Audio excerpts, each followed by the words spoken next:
بسم الله الرحمن الرحيم سبح اسم ربك الأعلى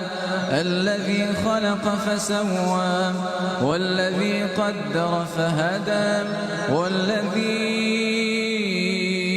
أخرج المرعى فجعله غثاء نحوا سنقرئك فلا تنسى إلا ما شاء الله إنه يعلم الجهر وما يخفى ونيسرك لليسرى فذكر إن نفعت الذكرى سيذكر من يخشى ويتجنبها الأشقى الذي يصلى النار الكبرى